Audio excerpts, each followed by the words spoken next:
Jatend migao mar Arita Kipchumba Murkomen oyango ni migao mare oseketo kenge mag jiwo arita e alwora mar Nam Lolwe kokalo kuom gedo mar kambi obila marito Nam Lolwe miluongo ni Kenya Coast Guard Base. Nowuoyo e chenro mar jukwaa la usalama e kaunti ma Siaya, kama olero ni okengego geto geng'o mwandu madonjo e pacho kaendi tok chik.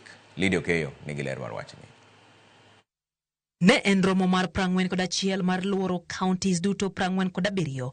Romo marango chal mar arita maitao gi migao mar arita motesi ni jukwaa la usalama mawang'ni obagi county ma Siaya.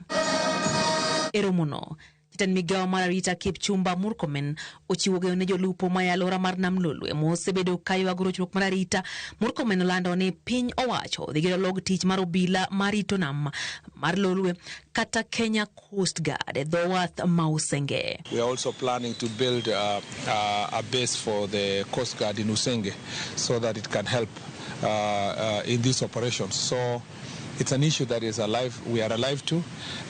Remember also the Coast Guards have also apprehended some of those trespassing officers from the neighboring county, because once you break the law, it doesn't matter whether you're from Kenya or Uganda. Onyiso geno margi mar kedo gi kuong' ma ok opodhi kod yedhe amero ji kowacho ni gisechaka pedha mar manyo jogo ma onge lesin mar uso yedhego ka gitiyo kod duol mar Nakada. There is a lot of multi-agency work that is happening. We're working together with KDF, intelligence team, the police, coordinated by the administrative sector.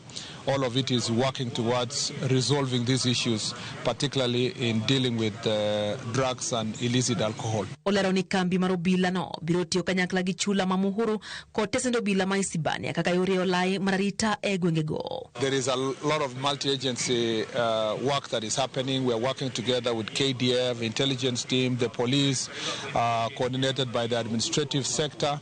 All of it is working towards resolving these issues, particularly in dealing with drugs and illicit alcohol. Murkomen bende okwo tich e twech achiel e kind tend county ma Siaya kod piny owacho mamalo matieko midhiero mawuok e kuonde kunyo mula e county ma Siaya mar bero alwora kendo reso ngima oganda. Lydia Okeyo, Ramogi TV, Nairobi. Jalup ruoth ma Malira sub-location e sub-county Mayala e county ma Siaya, Nicholas Mudaho, ojiwo tend migao mar arita kwe mondo miyo